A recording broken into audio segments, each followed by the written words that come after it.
Tentu yang menjadi target pemerintah Kota Makassar saat ini di forum multi sektor percepatan eliminasi tuberkulosis ini tentunya untuk menuju Makassar bebas tuberkulosis.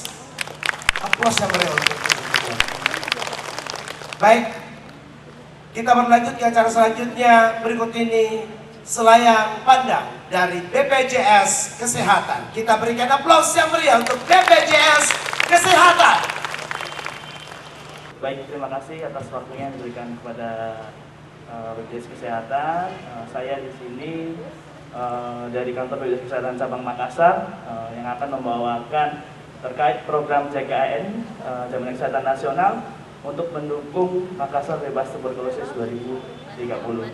Baik, saya langsung saja akan mulai membawakan materi terkait program dari Jaminan Kesehatan Nasional Indonesia Sehat. Baik. Yang pertama, itu siapa saja yang menjadi peserta Jaminan Kesehatan Nasional Indonesia Sehat. Jadi peserta BPJS Kesehatan itu ada dua, dibagi menjadi dua. Yang pertama adalah peserta PBI dan peserta non-PBI. Jadi siapa saja itu peserta PBI? Peserta PBI itu dibagi lagi menjadi dua.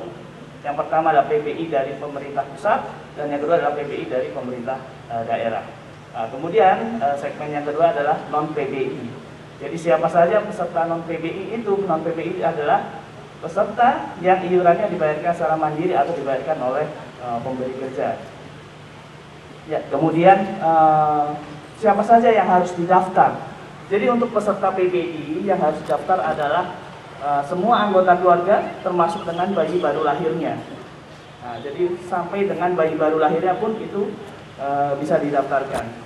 Kemudian untuk peserta yang non PBI pun sama, sampai dengan peserta bayi baru lahir itu bisa didaftarkan. Namun untuk peserta yang penerima upah, pekerja penerima upah itu hanya bisa menabung sampai dengan 3 anak, sampai dengan usia 21 tahun atau sampai dengan 25 tahun kalau dia masih melakukan kuliah atau melakukan pendidikan secara formal. Bagaimana yang di luar tanggungan itu bisa didaftarkan sebagai anggota keluarga tambahan atau sebagai peserta mandiri. Kemudian bagaimana cara mendaftarnya? Kalau peserta PBI itu didaftarkan melalui pendataan, baik dari pemerintah daerah maupun pemerintah pusat melalui SK Mensos. Kemudian untuk peserta yang bukan PBI, seperti peserta mandiri, itu bisa daftar melalui online atau tatap muka. Kalau tatap muka bisa langsung dilakukan di kantor cabang. Kalau online bisa melalui beberapa kanal seperti Pandawa, aplikasi mobile JKN dan lainnya. Kemudian untuk peserta yang PPU penerima upah itu bisa didaftarkan melalui PIC dari tempat bekerjanya. Dari tempat bekerja Bapak Ibu sekalian itu bisa didaftarkan melalui PIC secara kolektif. Nah, kemudian hak dan kewajiban sebagai peserta JKN. Apa saja hak dan kewajibannya? Yang pertama adalah mendapatkan kartu identitas peserta, kemudian memperoleh manfaat dan informasi, mendapatkan pelayanan kesehatan, dan kemudian menyampaikan pengaduan, kritik, dan saran. Nah, kemudian ada juga kewajiban dari peserta. Yang pertama adalah mendaftarkan diri dan anggota keluarga, kemudian rutin membayar iuran setiap bulannya, dan memberikan data diri beserta anggota keluarga dengan baik dan benar, menjaga kartu agar tidak rusak atau digunakan oleh orang lain, kemudian mentaati semua ketentuan dan cara yang berlaku. Ya, kemudian bagaimana cara menggunakannya kalau kita mau berobat? Jadi untuk peserta JKN kalau mau berobat itu datang dulu ke FKTP, fasilitas kesehatan tingkat pertama seperti puskesmas, klinik, atau dokter keluarga, praktek perorangan. Nah, kalau kita mau berobat datang dulu ke FKTP. Kemudian kalau dari FKTP ternyata kita perlu lagi penanganan lebih lanjut, maka akan dirujuk ke rumah sakit. Tapi bagaimana kalau dalam keadaan gawat dan darurat? Jadi kalau dalam keadaan gawat dan darurat, Bapak Ibu bisa langsung ke rumah sakit tanpa rujukan. Jadi kalau gawat dan darurat bisa langsung ke rumah sakit tanpa rujukan. Nah, tapi kalau tidak gawat, tidak darurat, kita berobat dulu ke FKTP. Kalau misalkan kita butuh penanganan lebih lanjut, kita akan diberi rujukan ke rumah sakit. Ya. Kemudian manfaat pelayanan yang pertama di FKTP adalah pelayanan administrasi, pelayanan promotif preventif terdiri dari penyuluhan perorangan, imunisasi rutin, KB, screening riwayat kesehatan, dan pengelolaan penyakit kronis, kemudian pemeriksaan, pengobatan, dan konsultasi medis, kemudian tindakan medis non spesialistik baik operatif maupun non operatif, kemudian pelayanan obat dan kesehatan dan bahan medis habis pakai, kemudian pemeriksaan penunjang diagnostik laboratorium tingkat pertama, dan rawat inap tingkat pertama sesuai dengan indikasi medis. Kemudian di fasilitas kesehatan tingkat lanjut, itu ada pelayanan administrasi, kemudian pemeriksaan, pengobatan, dan konsultasi medis, kemudian pemeriksaan, pengobatan, konsultasi spesialistik, kemudian tindakan medis spesialistik dan bedah baik operatif maupun non-operatif, kemudian pelayanan obat, alat kesehatan, dan bahan medis habis pakai, pelayanan penunjang diagnostik lanjutan sesuai dengan indikasi medis, pelayanan darah, pemusnahan jenazah, pelayanan keluarga berencana, dan perawatan inap non-intensif maupun perawatan inap di ruang intensif. Nah, kemudian juga ambulans, Bapak Ibu. Ambulans itu juga dijamin oleh BPJS Kesehatan. Ambulans yang dijamin oleh BPJS Kesehatan ada yang dari antar fasilitas kesehatan ke antar fasilitas kesehatan. Jadi itu dijamin oleh BPJS Kesehatan baik darat maupun air.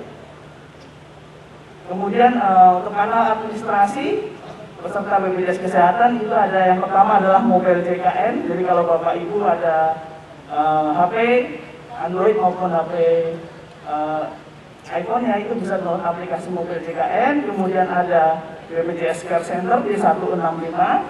Kemudian ada Cika di nomor WA 08118750400.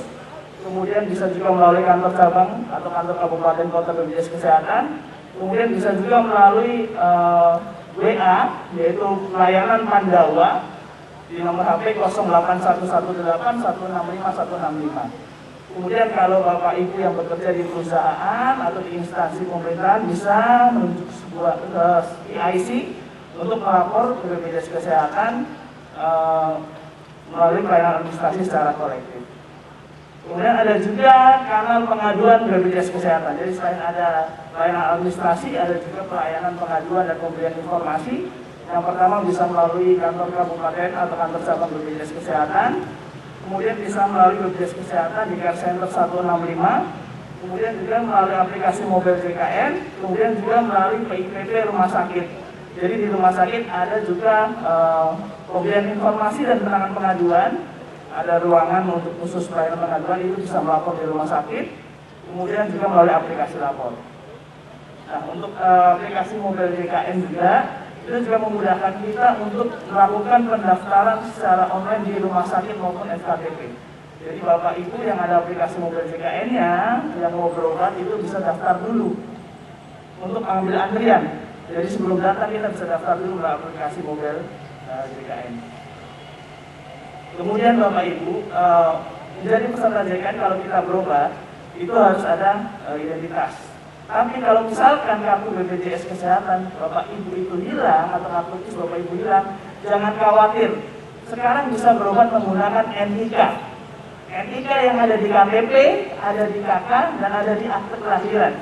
Itu bisa digunakan untuk berobat. Jadi kalau Bapak Ibu tiba-tiba ingin berobat, kartunya hilang, jangan khawatir, jangan panik, bisa menggunakan NIK yang ada di KTP, KK, ataupun di akte kelahiran.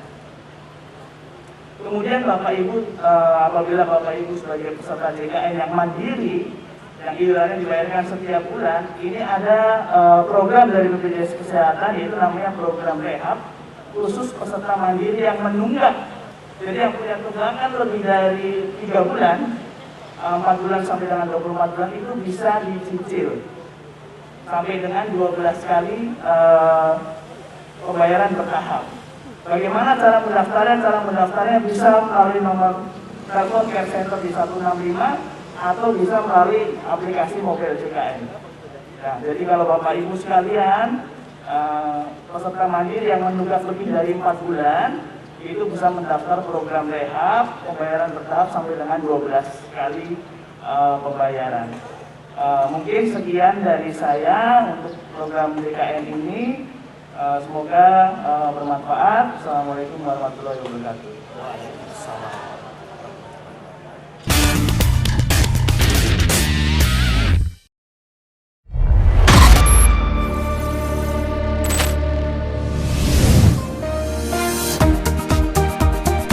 Lorong wisata adalah bagian dari visi misi pemerintah Kota Makassar untuk merestorasi ruang kota yang inklusif menuju kota nyaman kelas dunia yang sombere dan smart city. Untuk itu, kami hadirkan Lorong Wisata Makassar yang tidak hanya indah, tapi juga menggerakkan ekonomi masyarakat, terutama industri pariwisata dan ekonomi kreatif di Kota Makassar. Bulan Imunisasi Anak Nasional atau BIAN yang dimulai pada tanggal 18 Mei sampai 30 Juni 2022 dengan sasaran anak usia 9 bulan sampai kurang dari 12 tahun merupakan upaya kita bersama untuk menyehatkan anak-anak kita dari penyakit campak dan rubella yang dapat menyebabkan kecacatan. Untuk itu, kami menghimbau kepada seluruh masyarakat agar menyayangi buah hati kita dengan memberikan kekebalan tubuh melalui imunisasi campak rubella dan pada seluruh kepala sekolah, seluruh guru untuk memberikan sosialisasi bagi anak-anak kita, sosialisasi kepada orang tua murid agar semua anak-anak kita bisa mengikuti imunisasi. Semoga usaha kita menjadi jihad bagi kita untuk menyelamatkan generasi ke depan menjadi generasi yang jauh lebih kuat dari kita hari ini.